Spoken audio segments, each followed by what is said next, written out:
Today, on an all-new Dr. Phil, is she the ultimate helicopter mom? You do their homework. Don't do it for me, Mom. If their coach puts them on the bench, you threaten to call the newspaper. I do. When they say, Robert, up to bat, I expected you to put on the helmet and go up there and hit it for me. Can a mother this controlling? My daughters say I need to let go a little bit.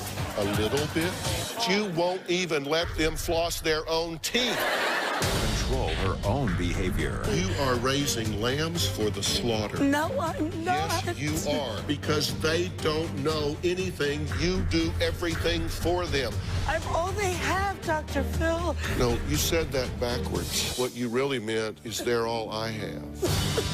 Let's do it. Why don't we stop all the drama, stop all the fighting, and let's go get you better. Here we go. Have a good show, everybody. If I can help get this family back on track, are you willing to do that? Ready, three, take. This is going to be a changing day in your life. Go, Dr. Phil!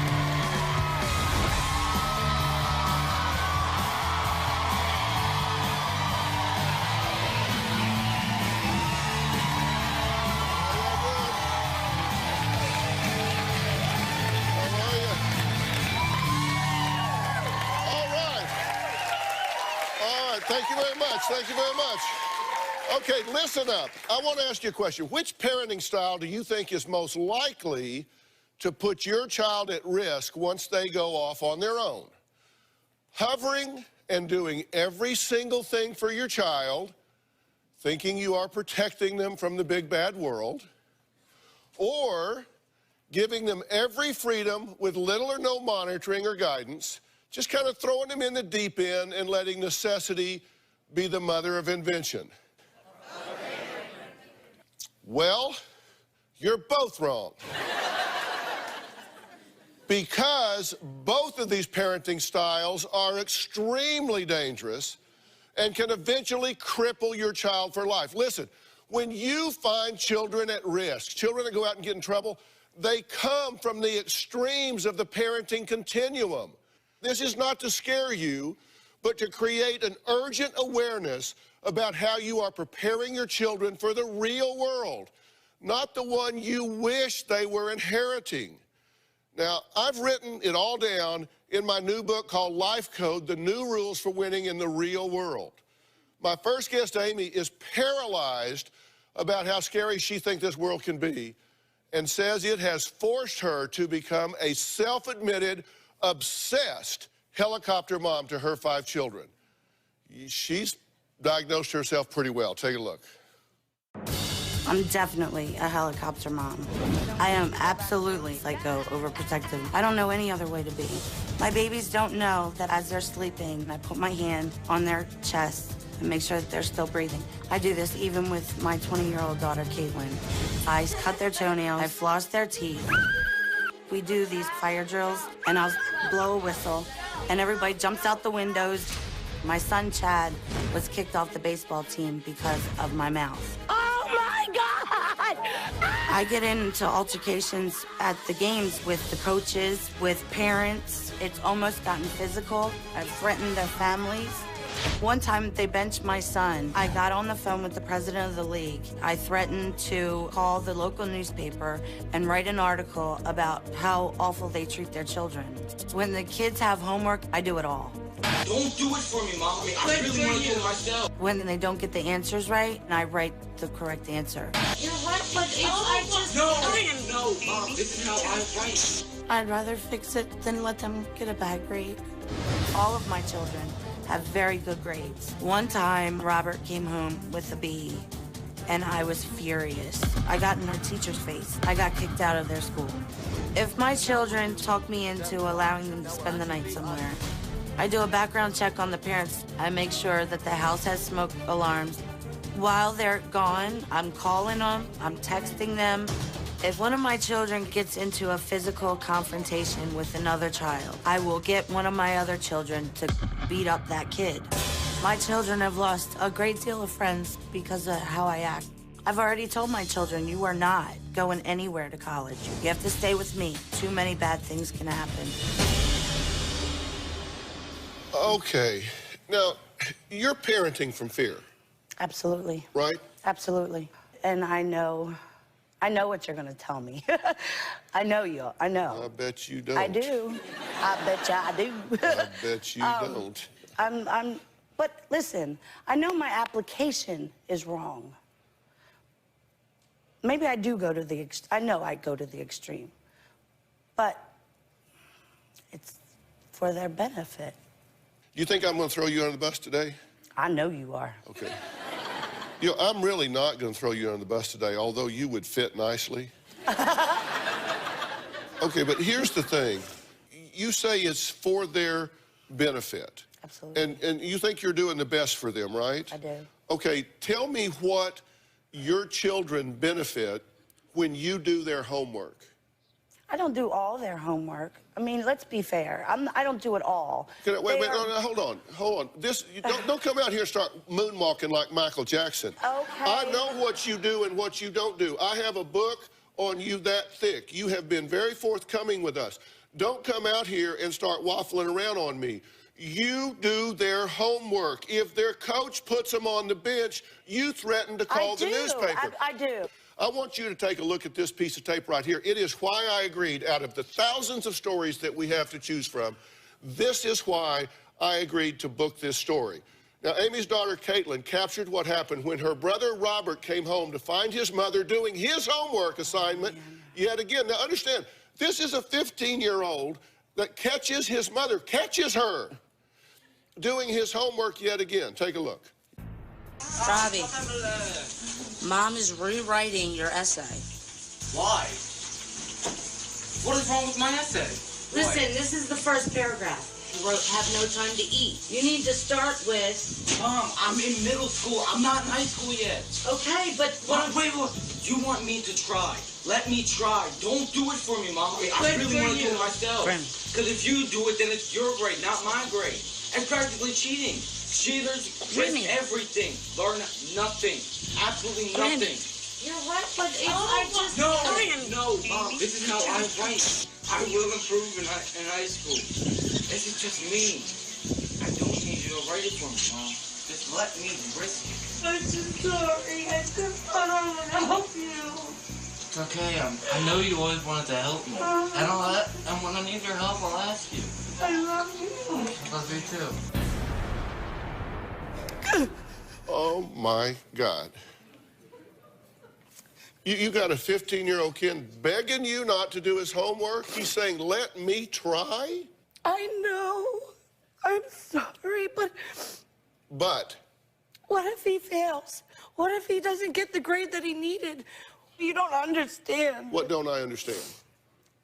The disappointment on his face when he gets a bad grade, or how bad he beats himself up. I can't stand that. I can't stand it. So you're doing it for you, not for him. Because you said the disappointment on his face, I can't stand it. So this is about you, it's not about him.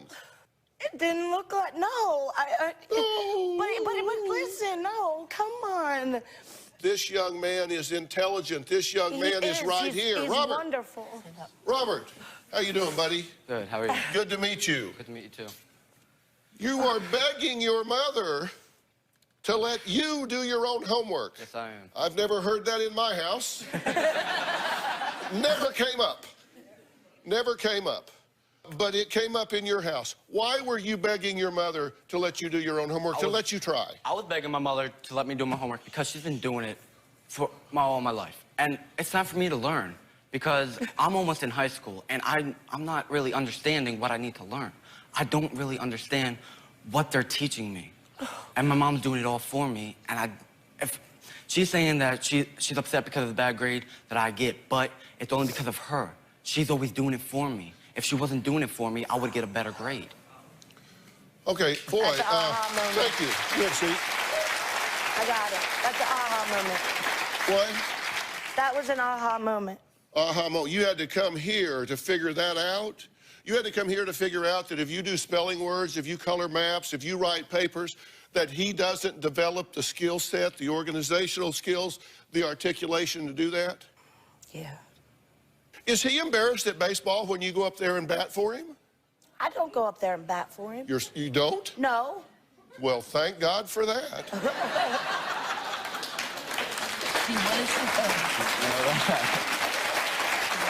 Seriously, I expected when it's his turn and they say, Robert up to bat, I expected you to put on the helmet and go up there and hit it for him, because if he struck out, it would break his heart. I can't stand the disappointment. So it's about you again. I don't mean for it to be. Apparently you do, because it keeps coming back to you. You can't stand the disappointment, so you just decide, I don't care if he doesn't learn, as long as in the moment I feel okay. How selfish is that? You're right. I didn't think that. I really, I told you you didn't know what I was going to tell you.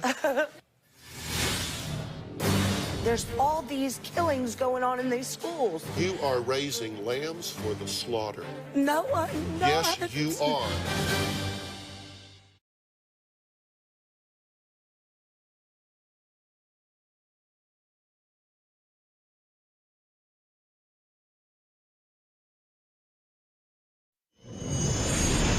My mom is a helicopter mom. She hovers right over top of our shoulders and waits for us to do something wrong.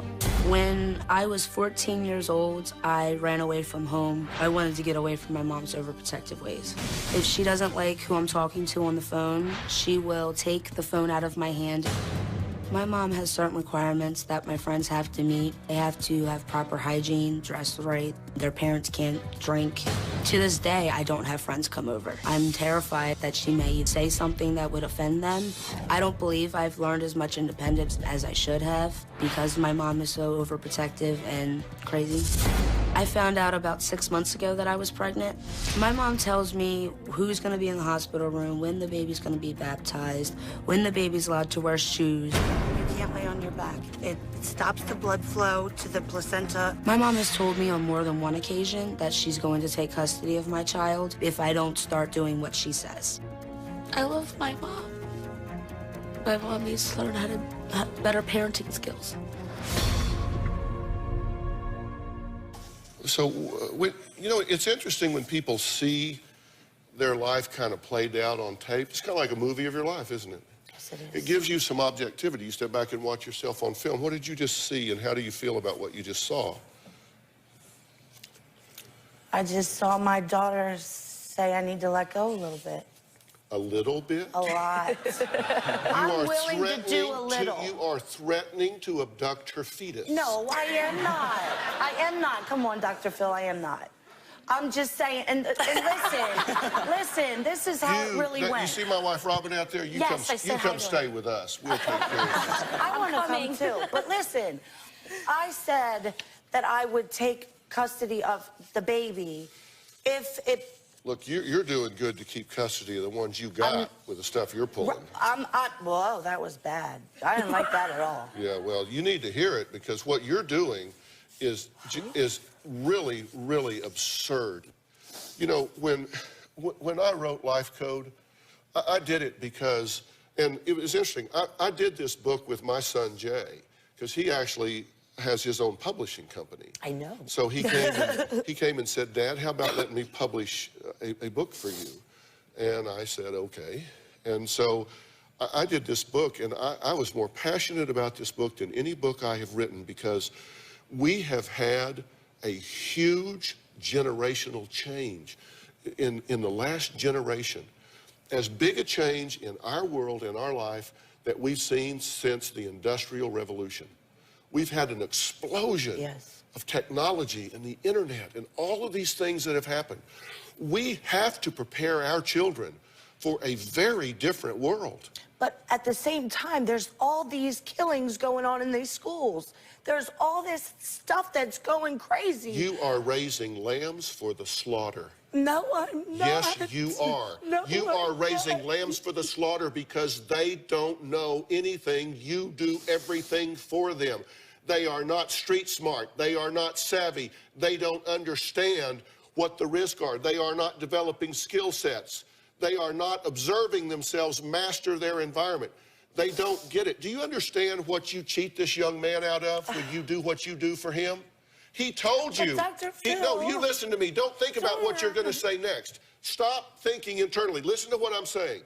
When that young man is not allowed to develop skills, he doesn't have the opportunity to observe himself conquer obstacles in his life. I know that. That's how you build self-worth. That's how you build self-esteem. That's how you build confidence. What did I say? You said I'm cheating him out of his chance to shine. He and doesn't to accomplish get an these opportunity things. to master his environment. I understand. It's called attribution theory. That's how you attribute certain things to yourself. When you see yourself master your environment, when you see yourself conquer obstacles and overcome challenges, then you say, wow, I can do that. And in the world we live in today, you better start building your resume. You better start observing yourself do it. And you're telling her that you're going to take her baby away from her? To protect the baby in case something... I'm not a freedom fighter. You hear that a lot I don't too, know. don't you? I'm quiet. So you must believe you just raised a couple of morons here. I knew you were going to say that, and no, I don't. Well, apparently you do. They're because you... wonderful and smart and intelligent, and they're generous, and they're leaders, and they are amazing. Amazing. Blah, blah, blah, blah, blah, They blah, are. blah, blah, blah, blah, I wish blah, blah, you blah. knew. They are so wonderful and amazing They that are. you won't even let them floss their own teeth. I just want to make sure that... Oh, boy. How basic is that? Okay, we have to take a break. Next, so what happens when Amy's children rebel against her overprotectiveness? Now, Caitlin says it's a side of her mother she is very frightened of. We're going to talk about that when we come back.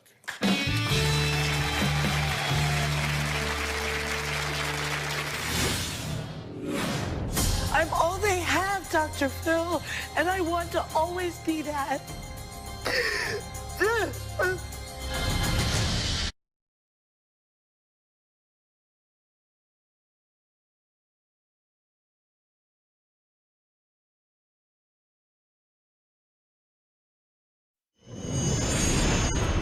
It makes me feel really embarrassed when my friends say, "Why aren't you a last man?" And I just say 2 words, "My mom," and they understand. It is very embarrassing. Then they get really angry at me, and they don't want to be my friend anymore. My friends think that it's outrageous and my mom's way too overprotective on us. It's really hard for me to find out what I'm good at if my mom does it all for me. I've never actually really found out what I like because I never actually had the chance to. My mom really does need to stop being overprotective. Well, that was Robert and Amy's other 2 children who are humiliated and embarrassed by their mother's overprotective parenting style. Do you agree that your job is to prepare your children for the next level of life? Absolutely. So react to what your children just said. I heard them say I need to allow them to experience life, You know, the ups and downs. But what I know, you keep saying but. I know. And seriously, that just means forget what I just said. Now I'm going to tell you what I really think. Here's something you need to understand. It is a normal progression in life for children to grow up, and really they're just like spider monkeys on their parents in the beginning. Mm-hmm. Remember how they just like hung onto your leg and you couldn't peel them off of you? Yes. And it was mom, mom, mom, mom, Yes. mom, mom, mom. And then as they grow up, they start to break away and become independent and stand on their own. Mm-hmm. And the more controlling you are, the more violent that breakaway becomes. It has to. I know.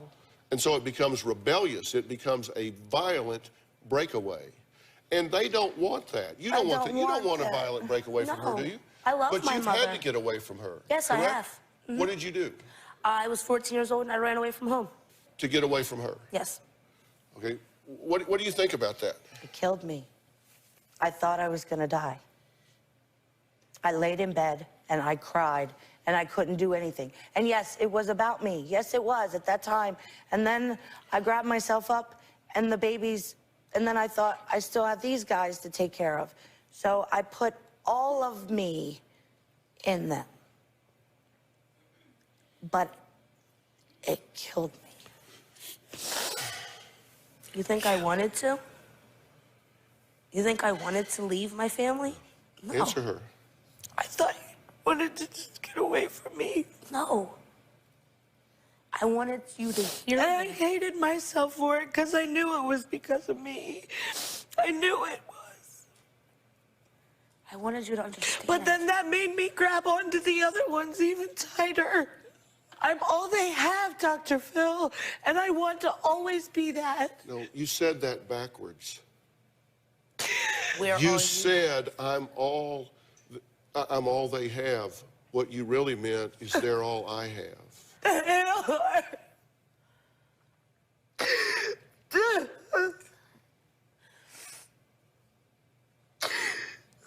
What would I be without them? I don't want them to hate me. But do you understand how that puts your agenda ahead of theirs? It can get to the point of being really unhealthy. It is. Have you ever heard of the term Munchausen? No, sir. Take a look at this definition I put up for you. Munchausen syndrome by proxy is a controversial term that is used to describe a behavior pattern in which a caregiver, that's you, deliberately exaggerates, fabricates, and/or induces physical, psychological, behavioral, or mental health problems in those who are in their care. Wow. That is the opposite of what I've ever wanted. No. That's the opposite of what I ever wanted. So, never heard of that. But read it. I know, that's me. You've got a young man down here that you won't let do his work so he doesn't develop the skills he needed in the 5th grade, 6th grade, 7th grade. So you are inducing in him a dependency on you because you just said, it's all I have. If you never had a life before your children, how do you make one? That's a valid question, and I'm happy to answer it, but the answer is not that you abuse them by holding them back to entertain you. I didn't think I was. I swear to God, I didn't think I was. You know, kids grow up and leave. You will become an empty nester. I'm an empty nester. Robin's an empty nester. But you two have each other. I'm a single mom, Dr. Phil. You have someone. I have no one. I have no one. But the solution to that is not to deny them their lives. I'm 20 years old, and I'm still intimidated by my mother. My mom does get angry out of nowhere. My mom's voice changes into this deep, evil, demonic, like, growl. No!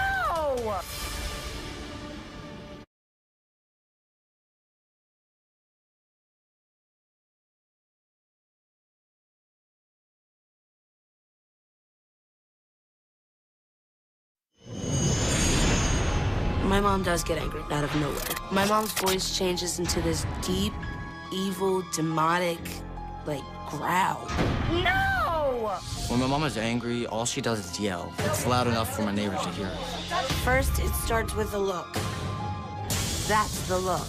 And then I start screaming and hollering. But I have taken the belt and slapped it against the wall to scare the life out of them. My mom has used the belt on us. If my children talk back to me, they get smacked in the mouth. If I hurt my children, I'll go in the bathroom and I will cry and cry and cry. I'm 20 years old, and I'm still intimidated by my mother. See, the pendulum swings. You go from being overprotective and coddling them to going the other way. And it's painful. When we took our first child to college at the University of Texas, Robin, she cried. Yes.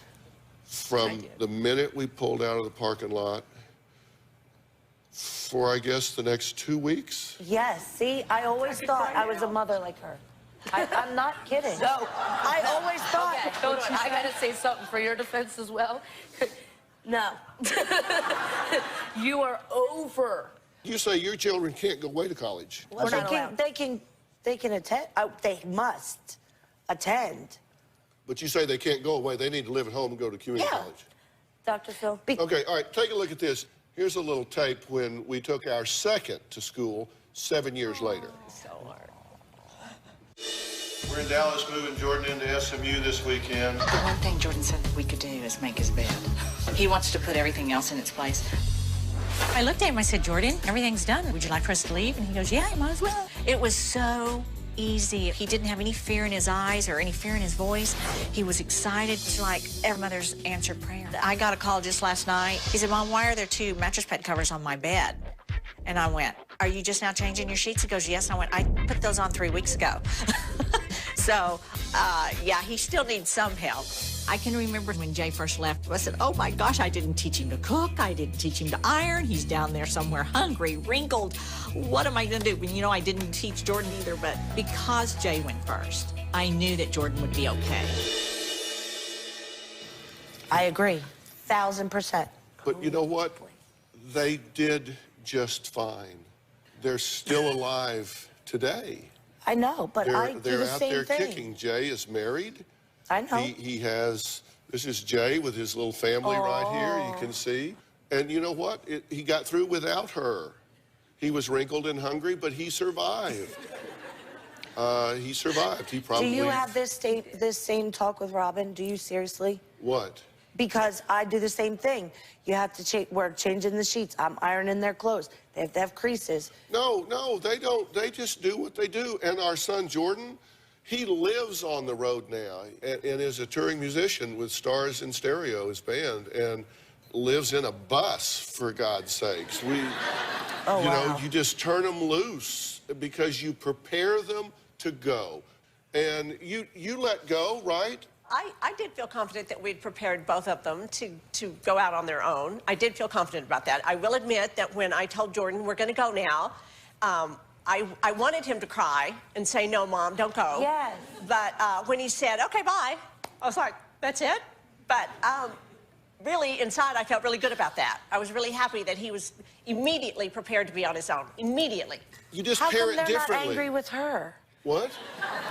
No, I'm not kidding. You guys are laughing. She never did their homework for him. She never never what about this? Besides the homework, why aren't they angry with her?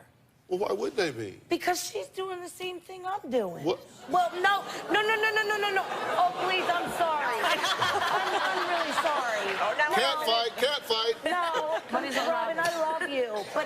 But she irons their clothes and makes some meals and packed them up. They didn't even know what they had when they got to college until they opened their bag. That's who I am. That's what besides the homework, besides the angry Amy, I do that. Oh, yeah, let's just cross those things off. Okay. Let's just cross those things off. All right, listen, I'm going to tell you what I think is going on here. We're going to take a break. And, Robert, if you would, because we're going to talk about some things here with your mother that are not for 15-year-old ears, I'm going to ask you to excuse us for just a while, and then you can come back. Okay. So we're going to take you backstage for a few minutes, and when we come back, we're going to talk about the real reason that I think, and I think Amy will agree, that she feels that she needs to protect her kids 24/7. We'll be right back.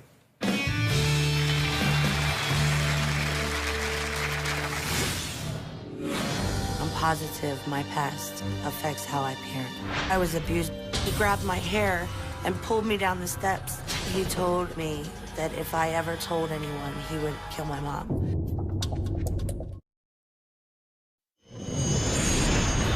When Caitlin was 6 months old, she bounced off the bed and landed on her head. I went running as fast as I could to the fire department, screaming, banging on the door as hard as I could. She's gonna die, she's gonna die. And the fire department looked her over and then started laughing. And by the time I realized why, I looked down and I didn't have any clothes on. They inspected her, but she was fine. Those are just a few of the many outrageous examples of my guest Amy's helicopter parenting style. Now, Amy truly believes the reason why she feels this overwhelming need to protect her children is a direct result of her own horrific childhood. These things changed who you were. True? Very true. When this abuse happened to you, let's start there first. What did you do about it? Who did you talk to? I told my mom. She didn't believe me. Nobody did anything. Nobody stopped it. And it wasn't important. So you understand that nobody stepped up and protected you as a child. No. No. And so you'll be damned I'll be damned. if you're going to let that happen to your own children. And then, of course, as horrific, you see an innocent child in your goddaughter taken from you by some jerk drinking and driving and killing an innocent baby. And you say, here again, No. the world, and so... It's scary. And people out there can hurt them terribly and take them away from me. And you know, it's a giant, giant step from the pain and disappointment of what happened to you when you were a child and the loss of this precious goddaughter to the disappointment that you see on Robert's face if he gets a bad grade or whatever. Stand it, Dr. Phil. But you have to understand something. You know, I said at the beginning of this year that I just believe that new year, no fear, that we have to be willing to tell ourselves the truth. And one of the worst things that happens to us is we tell ourselves lies. In Life Code, I talk about something I call the why lie. And the why lie is the lie you tell yourself about why you do what you do.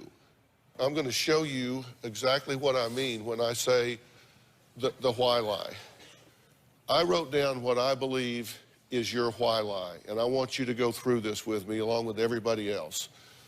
And as a mother, I am, because of my painful life experiences, alerted and called to a mission to stand in the gap to protect my children from a world I know can be cruel, mean, and hurtful. Amen, yes. Got you with me so far? Absolutely. Okay, so far. I will not stand by and allow what happened to me as a child and what happened to my innocent goddaughter be my children's reality. Right? You got it. Did I do my homework? Absolutely. I will do for them, Amen. what was not done for me. Yep. It is right, it is needed, it is my duty, it is why I am in this world. It is my duty. Okay? Yes, I believe that. But I'm telling you that's a lie. You're saying, you bet, you got it. You know me inside and out. Yep. But you notice that I have said that this is not a truth, it is a lie. This is the lie that you are telling yourself. Because you have said that this is for their good, right? Yes. That's why I'm saying this is a lie. This whole thing is a lie. But this is your life. This is your I live by that. So that you do. You live by this. So your entire life is based on this lie. Then what is the truth? Yeah. What is the truth you won't face? Well, today, it's time to face it. Because it will change your life. And I'm going to tell you that truth right after the break.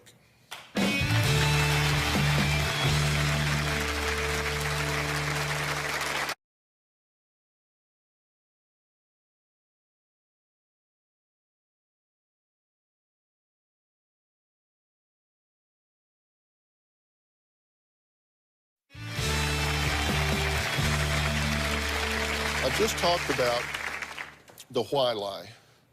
And you said, yes, that is what defines me. And so that means, if you accept my definition, that your life is based on a lie. That's because you say that as a mother, you are protecting your children so it doesn't happen to them the way it happened to you. That's right. Then what is the truth? Right. This is the truth that you fail to see. I have been emotionally wounded. In fact, crippled by my early life experiences from which I never healed. The pain and neurotic anxiety drives me to live vicariously through my children. I somehow believe that if I can keep them safe and protected, the scared little girl that still resides within me will at last feel safe and protected. You got it, Dr. Phil. Because no one ever talked to her. No one ever healed her. No one ever believed her. No one ever ministered to her. And so she was frozen in time. I am putting my emotional needs ahead of my children's developmental needs, and while at some level I know this, I just can't stop. Because I am addicted to the reassurance that over-control affords me. Absolutely. And I put the last lines in all caps, and I want you to read those for me. All of this overprotectiveness is more about me and my pain than it is about them and their risk levels. I'm so sorry. I'm so sorry. I'm so sorry. I'm here to help you now. Thank you. I'm here to help you now. And I'm going to get you the help you need. We're going to heal that little girl inside you. We're going to heal you. And we're going to heal your family. Thank you. Thank because you. it's not too late. Thank you. Okay? Thank you. Thank you. Thank you. It's not too late. Thank you. It's just not too late. Oh, thank you so much. It's just not too late. And that young man that stood there in that room at home and said, "Mom, let me try." Yes. That strength from which he said that tells me you've done an awful lot right. Thank you. Thank you. You've done an awful lot right. So what we need to do is not erase everything you've done. We just need to add to what you've done and change that up. But we need to heal Mom and then get your family some help to try to put together a plan where these kids really learn to stand on their own, where you recognize their competencies and let them build their confidences. Okay. And we're going to do that. I would love to be able to see that. You know, we've been talking today about parenting and about getting your children ready for the real world. Success-only parenting doesn't work, and if you never let them face adversity, when they do, they're likely to not know how to adapt. Don't spoil these kids to the point that they never get knocked down, never get to face adversity. You'll be sorry if you do. As you can tell, I'm very proud of my new book, Life Code, The New Rules for Winning in the Real World. I'm very proud to say that this book is being published by my son Jay's publishing company, Bird Street Books. It is available in stores now, and everybody in the audience is going home with a copy. So thanks for being here. So long. Thanks, Doug. Thanks so much.